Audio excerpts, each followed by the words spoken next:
The most recognized source of hip-hop and R&B on the planet. This is the EMillio EgBar Show. Real hip-hop and R&B. Peace. What up, ladies and gentlemen? How you doing? Welcome back to the show. It's your boy EMillio EgBar. And I want to say thank you to each of you for taking the time out of your busy schedule to drop by and join us here tonight for another edition of the EMillio EgBar Show. And joining me here tonight on the line, coming back here for a second time tonight, man, we welcome back the one, the only, Jay Waiters. Yo, Jay Waiters, what's good, brother? Welcome back to the shows. How's everything with you, man? And glad to have you back. How's everything? Everything's good. What's good, EMillio? I'm glad to be back on the show, man. Everything's moving. Life's good. I'm just glad to be brief. That's all it is, man. We were just talking about that before the everything got underway over here, man. We both are happy to be above ground this day, you know, especially with all the crazy stuff that's going on in the world right now, man. You just got to celebrate every second of life that you get, man. Most definitely. I hear that, man. So talk to the people, man. You know, for those of the people out there that's tuned in and watching right now, some people may not, you know, remember you being on the show. Some people, this may be their first time getting to interact with you, man. So with that being said, I want to give you the first few minutes to, you know, introduce yourself to the people. Tell them a little bit about yourself. Most definitely, no doubt. I'm James J. Waiters. I'm a singer-songwriter. Mm-hmm. I was born in Chicago, Illinois, but I'm living in Dallas now. I'm an Army veteran, but I'm doing a lot of great things in the music industry right now in the present. And I'll tell you like this. Check in with me because I'm helping you with life and relationships with the type of music that I make mainly as an R&B artist, but I can tap into all genres. So that's just a summary of me real quick.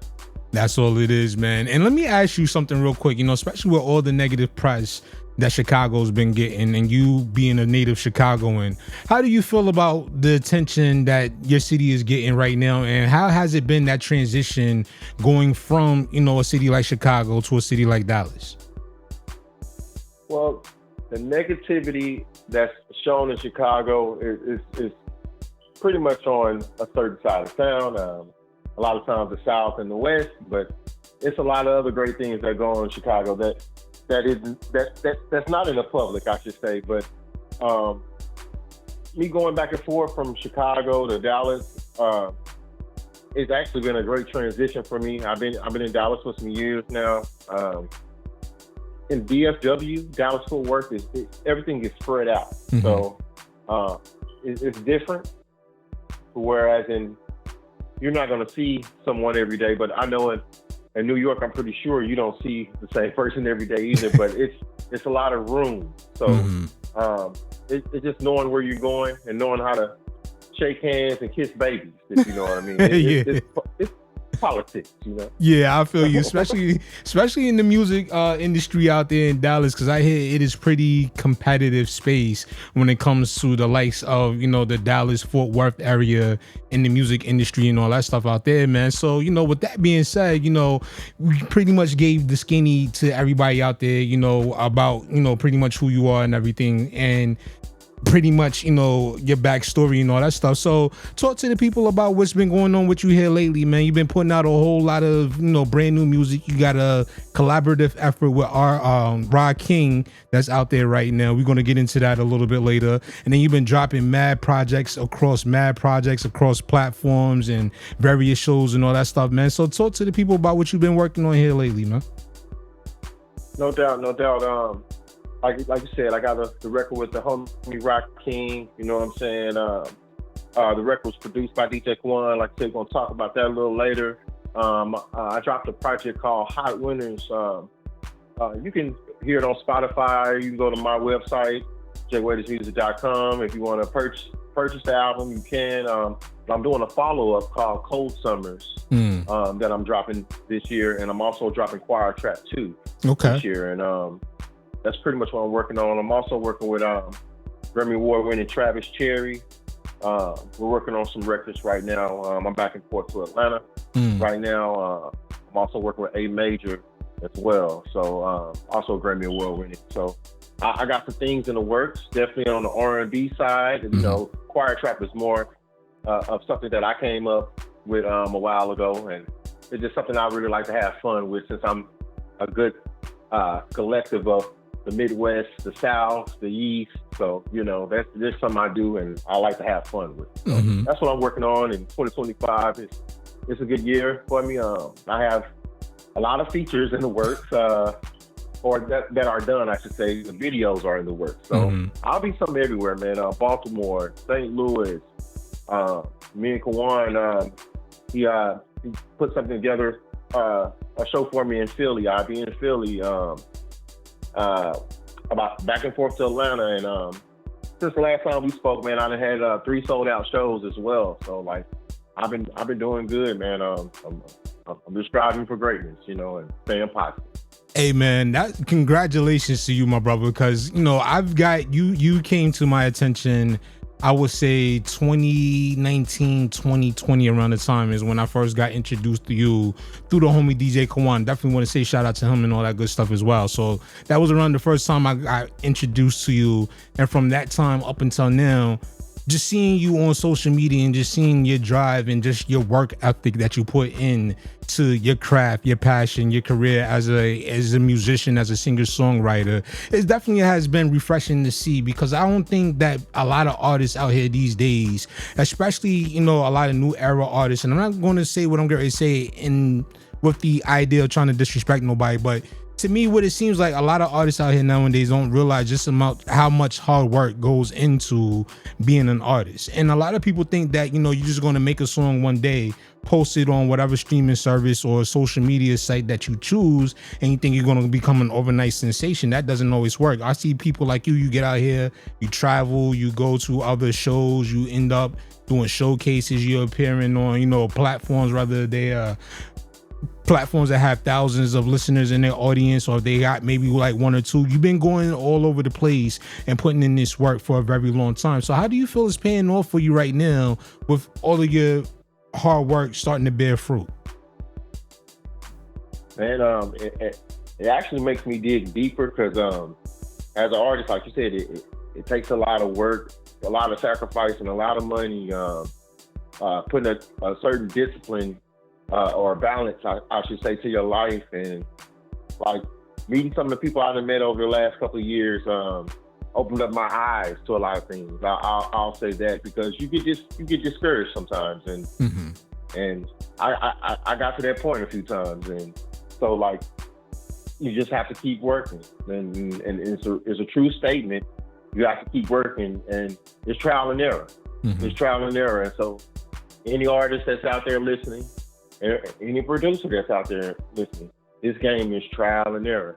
If you ain't willing to be a woodpecker, don't worry about it. That's how I get. I hear that. So let me ask you, with that being said, you just, said something that was very interesting to me, because this is something that I have dealt with myself. Even though I'm not an active artist, I felt a lot of frustration and discouragement in other areas, mainly being a platform owner like I am right now. So, you spoke to the fact that, there's times that you get discouraged. Like, how do you, when you find yourself in this space mentally, like, what do you do to overcome that? Like, how do you find yourself getting out of that situation when you feel yourself being discouraged or feeling like you're not motivated to continue on with your career?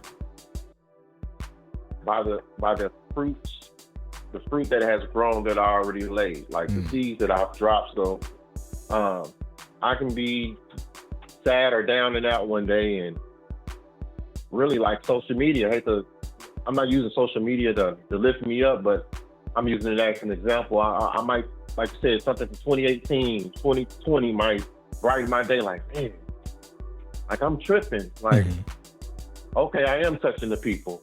Like, oh, I don't remember this.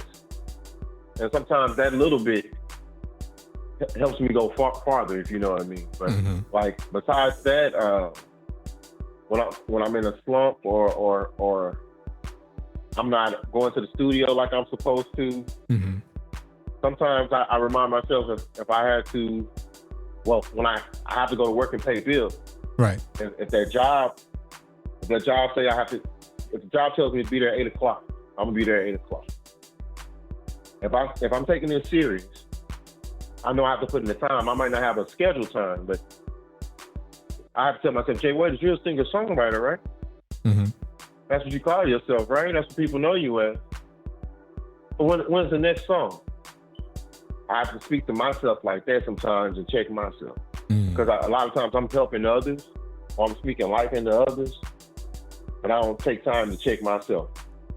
And I've been doing that a lot lately. And with that, I'm getting more polished as far as taking it more serious, taking more time with their business. Even though I'm more on social media again, but I'm understanding things a little bit better. Like I used to be on social media, and I'm scheduling myself time. So okay, I need to post at 9, 12, 3, and either 8 or 9 o'clock tonight. Then I'm good for the day. I used to be one of those artists 3-4 years. Now I'm at a space now. It's like, not that I'm because I'm working with others. It's the work that I put in because I receive royalties. I've been receiving royalties almost 8 years. Nice. So you see what I'm saying? So I do have something to look forward to, and it's not crumbs, and I have to remind myself too that someone's paying attention. Mm-hmm. You know, so those things keep me going. So that's really what it is. But that's the main thing. If I call myself a singer-songwriter, when's the next song, Jay Waiters? What you doing, man? You clocked in for that boss today, but you're a boss of yourself and what you're trying to do. So get to it. So I have to tell myself sometimes, quit being lazy, man. Mm-hmm. You know, but I do take time for myself to relax or go on a vacation. Sometimes I'll take 2-3 weeks off of social media because I know I already established myself and planted those seeds from the work I put in. So that's where I'm at now. Mentally, I don't really stress on a lot of things. And I'll say this as an artist, when you do right, amongst others that you meet along the way, everything might not happen the first or the second time, but someone's always watching. Maintain a humble character and everything else will prevail. Some people will get over on you, but somebody else will be there to fight for you in the end. Mm-hmm. And I always try to stay on the right side. I've been messed over plenty of times, but I just been stepping forward. If something doesn't go my way, I'll be a little down about it, but I'll find a way around it. Or I'm gonna make sure the person, whoever got over on me, I make sure they got over on the wrong person, not aggressively, but business-wise. Like, see, I told you. Mm-hmm. So I've mastered that, and it's patience. Mm-hmm. Whether it takes 1 year, 2 or 3, a lot of things come back around. I'll just say it like that. That is true. That is definitely true. Karma do have his way of coming back around. And it's interesting you said that too, man, because, when you think about it, you've been seeing a lot of people here lately, a lot. And I'll be honest again, I'm one of those ones that has been looking for different ways to get things out there and be more established and establish more of a presence going forward this year and everything. So, you do have to have those accountability checks that you take with yourself, especially when you're trying to put yourself in a situation to change your livelihood or change your lifestyle with what you got going on in terms of like your career, and also being the owner operator of your own business. In your case, you being a musician and a singer songwriter, me on the other hand being a platform owner and all that case. But with that being said, we speak to that, and we also been seeing the trend happening here early on 2025, as you kind of been seeing a lot of people reinventing themselves, or a lot of people kind of rebranding themselves. Like, you see what we're going through over here on this platform. We've been in the midst of a rebrand ourselves, and then you see like a whole lot of other more prominent figures, more well-known figures also doing the same. So how do you feel about that? How do you speak to this whole thing that we're seeing right now with so many people reinventing themselves? I'll say there's nothing wrong with adapting. Mm-hmm. But remember where you started. A lot of times, what I mean by that is the drive. If you had the same drive at the beginning, it wouldn't matter what area that you were in, if that makes sense. Mm-hmm. I'm learning that here in the last couple of years. So I haven't always been like that mentally. And even in the area we're in now, a lot of people are just posting, post. And I don't mean to bring it back to social media, but that's where the eyes are at right now. So it's content. That's what I'm finding out. I'm, like you said, I'm on social media, but I don't really like it myself. I know people want to see me more like interacting with people or just everyday life or eating, and I'm working towards that. So it's a good question. I'll just put it like that. I know I'm rambling, but I'm trying to get to it. Oh no, you good, brother. You good, brother. I just I asked that question is because you kind of see a shift happening right now in the music industry as a whole. We've seen everything that's been unfolding, and I'm not going to give everybody a history lesson of what happened in 2024 with a lot of things that took place in the mainstream portion of the music business / industry. So we've seen a lot of things happening. We're seeing right now a shift. You see a lot of people talk about how music is dead, the music industry is dying, how there's not very many opportunities for artists out here these days, and you're seeing a lot of people kind of go towards the approach, and another thing also to add to that, you're seeing a lot of people, the controversy surrounding a lot of streaming sites. You're starting to see people more so shift towards taking matters into their own hands. Like, they're not really actually going after record label deals anymore. They're more so pursuing an approach to doing it themselves, so to speak. You know what I mean? So how do you feel about this whole approach that a lot of people are doing right now?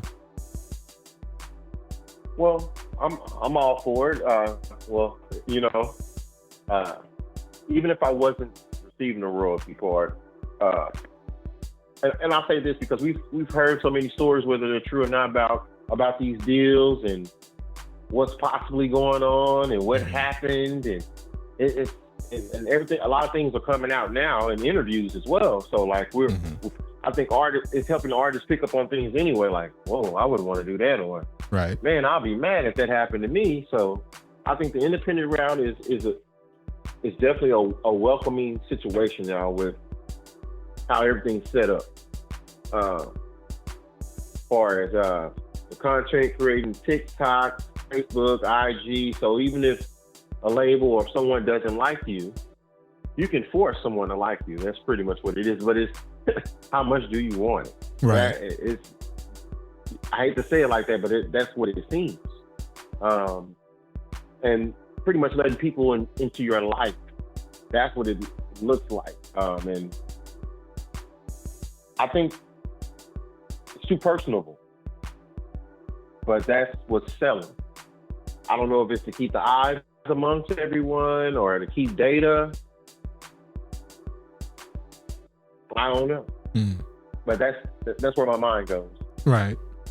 And I noticed that now that they're pushing, people into that direction of, kind of like, I don't want to say like copying what everybody else is doing, but they're trying to push everybody to be more like authenticity. They're pushing that more so when it comes to people, especially like content creators. They want to push them towards the whole idea of being more authentic or being more vulnerable out here nowadays. And to me, I like that because, you don't want to deal with a lot of superficial things. You want to be able to relate to people that you feel as though may be going through the same thing. Because like you said earlier, like when you have your moments when you're not mentally there, or you're not well enough mentally in a situation, like, you're dealing with the discouragement, you're dealing with the lack of motivation at that time. So, you're dealing with situations where you're finding ways to bring you up out of that. So, you're seeing that a lot now, where you got a lot of people there more so going towards people who are being more vulnerable.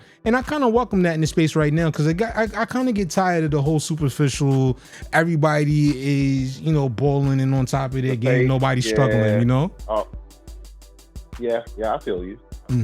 Sorry about that. Oh, no. You go ahead.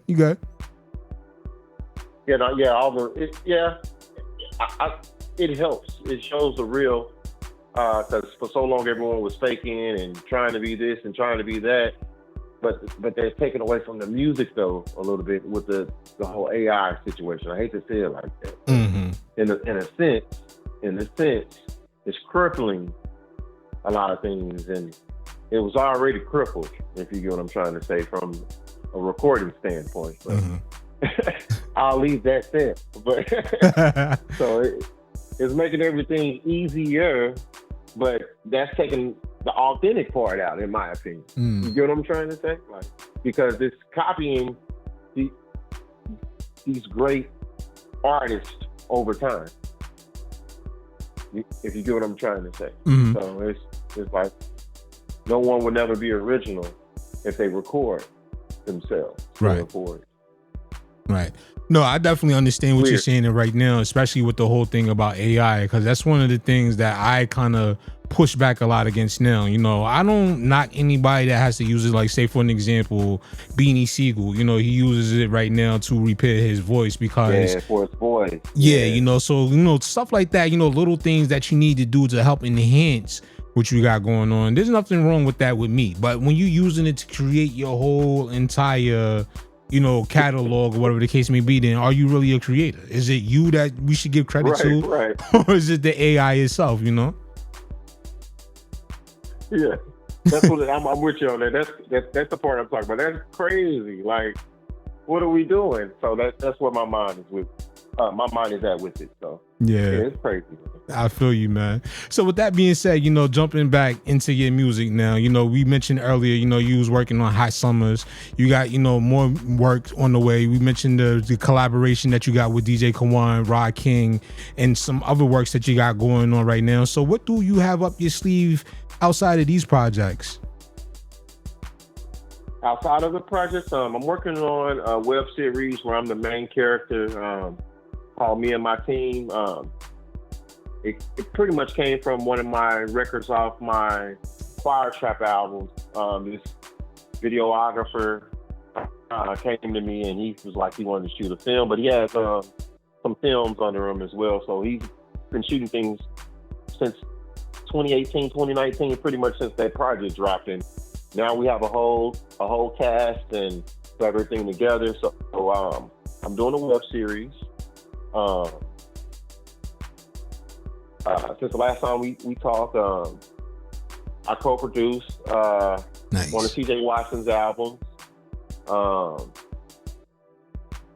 Let me see. I'm doing a lot right now, to be honest, and I'm helping my artist Wingman with his album and a few songs as well. So I'm doing a little writing for other artists as well, and working with other artists from different cities and states. So like it'll be other singles dropping outside of the projects. Nice. But you'll probably get about 5 videos at the least this year from me. So nice. At the most we're gonna shoot for 8.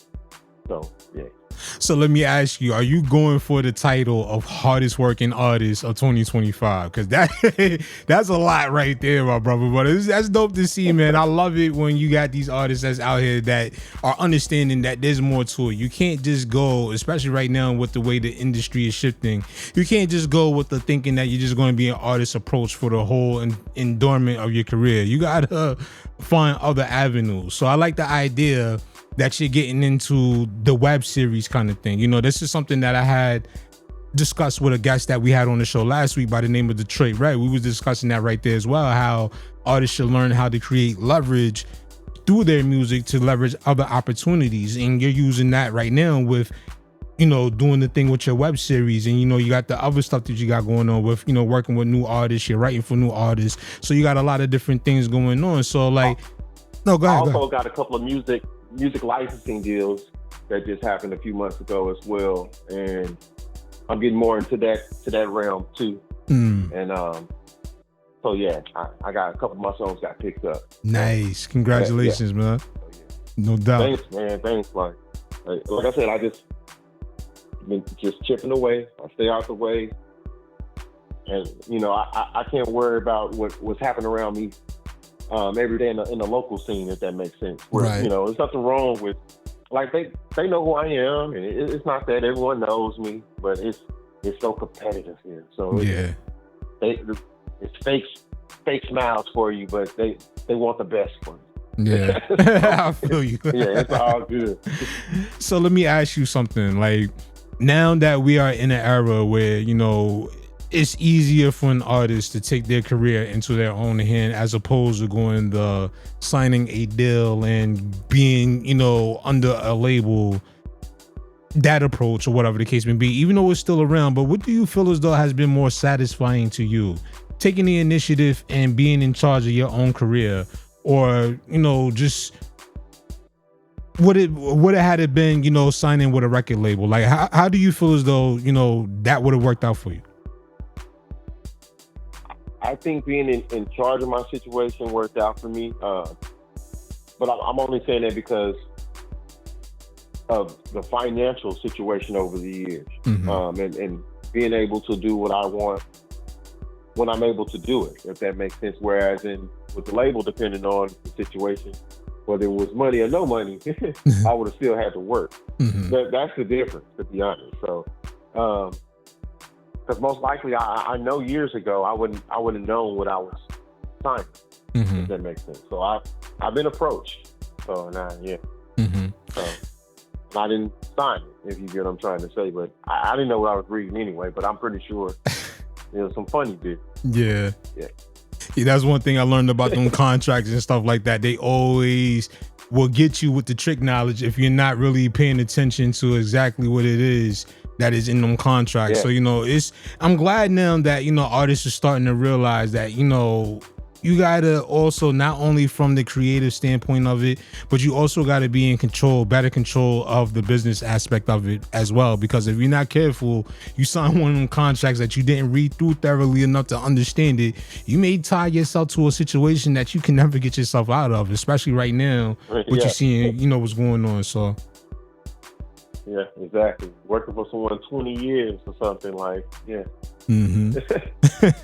Yeah, man. So let's go back real quick, you know, to Hot Winters. Let's go back to the, you know, the collaborative effort between you and RA King, and, you know, some of the music that we are looking forward to releasing, seeing you release this year, and also some of the music that's coming out, you know, soon. So, you know, one of the main things that, you know, grabs my attention is the Hot Winters project that you put out. So what was the inspiration? Like, what was the thought process behind this particular project, and what, you know, helped you to create this work of art that you have? Well, the Hot Winters project had been in the works for a while. I'm a hard-headed artist. I'm told in this era I sit on a lot of music. So, I was trying to create the essence of not being so firm with the ladies. In this era, when I do step out, fellas, we just tough, man. Even at the club, you know, we don't dance. We just posted up on the wall, you know.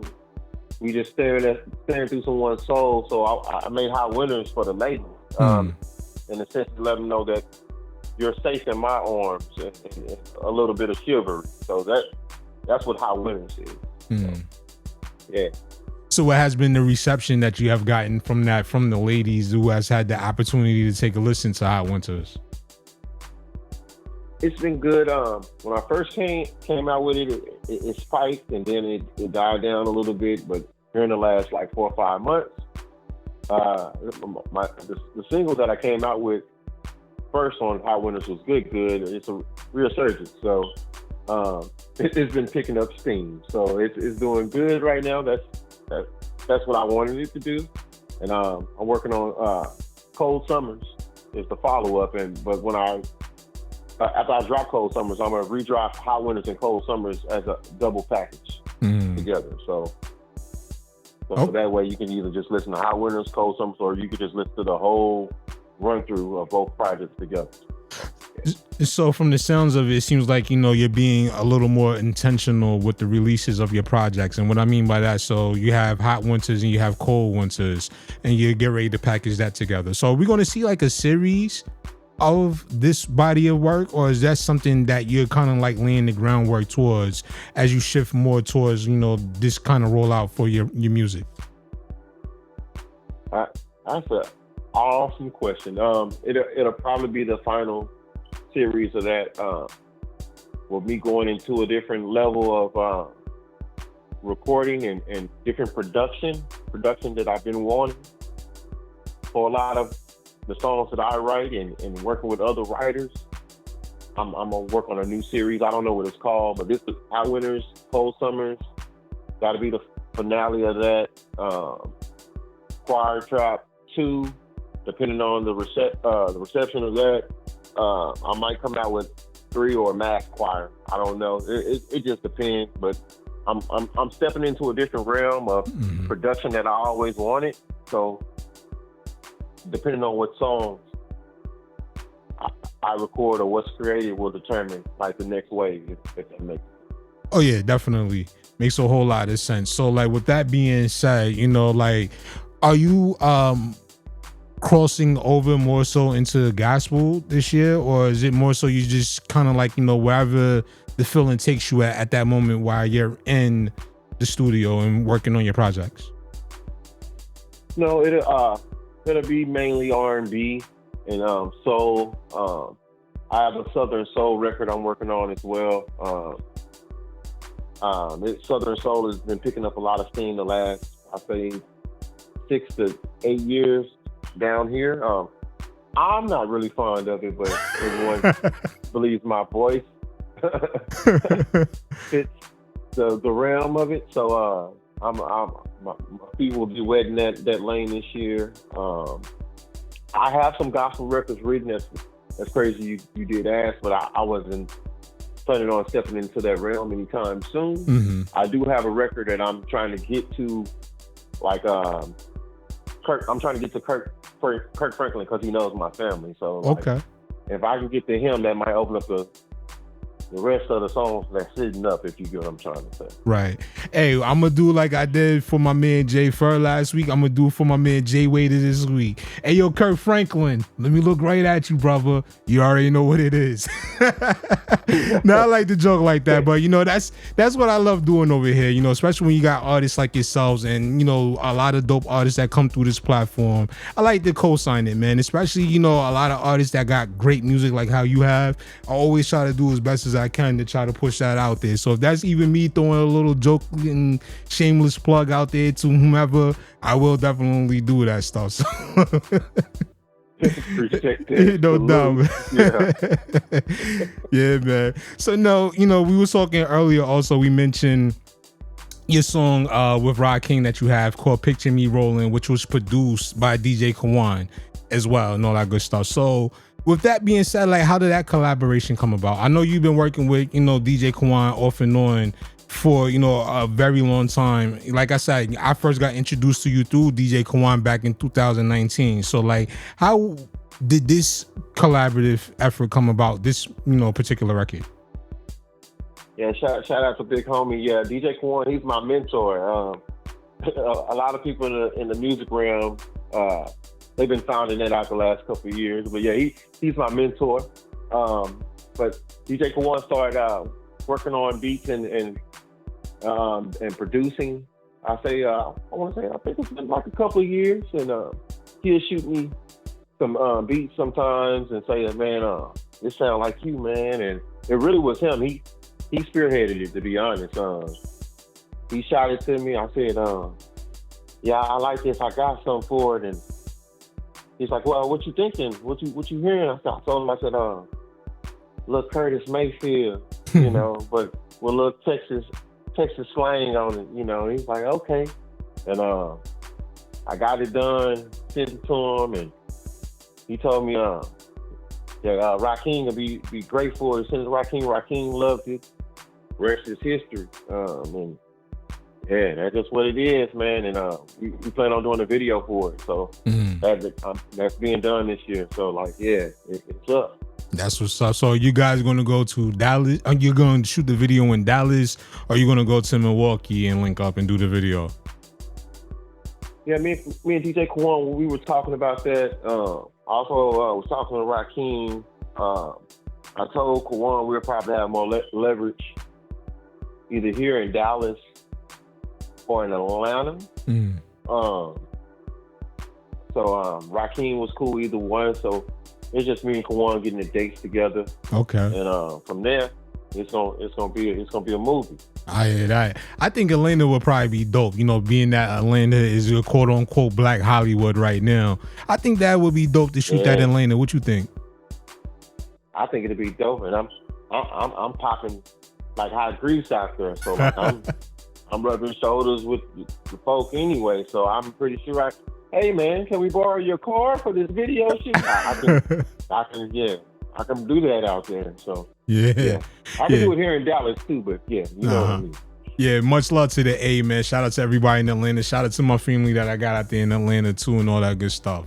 So with that being said, you are ready. So with that being said, before we get ready to wrap everything up, man, I do want to say first and foremost, thank you once again for not only, you know, coming here and joining us on the show here tonight as our guest again, but also, you know, I always got to say this to anybody that's ever served in the military. Thank you for your service, because we don't appreciate our vets enough, and I want to definitely make sure I send my love and appreciation to you for your service in serving our country and all that good stuff. It's an honor. It was an honor. Thank you. Salute to y'all, for everyone that gives us love. It was an honor. Absolutely, man. And with that being said, for the people out there that's listening right now that would like to get in contact with you, that would like to, you know, have you appear on their show, or like to get to, you know, work with you in any kind of form, how could they make that possible? No doubt. You can reach out to my PR team, Miss Nicole, or you can reach out to King Jacob. Their information will be on my page, or you can go to my website, send me a personal email, www.jwaitersmusic.com. You can also reach out to DJ Kawon too. So that's 4 ways. Or social media. If you can't get in contact with anybody, you can get at me directly, then we can move you towards who you need to talk to, and we can go further. That's what it is, man. Well, man, you know, any last words, shout outs, or anything for the people out there before we sign off? Peace, love. Everybody stay positive. As humans, let's look out for one another. That's what we're really here for. It's your boy Jay Waiters, Mr. Triple D R&B himself. Salute. And to everybody else out there, you already know the vibes. Keep it locked and stay tuned right here, because coming up next here on the show, we're going to get into some Jay Waiters music. We got that new good record coming your way next, and we also going to get into that brand new joint by Jay Waiters along with RA King, produced by DJ Kawon. Picture me rolling. Keep it locked right here to the EMillio EgBar Show, folks. You already know. Yeah. The most recognized source of hip-hop and R&B on the planet. This is the EMillio EgBar Show. Real hip-hop and R&B.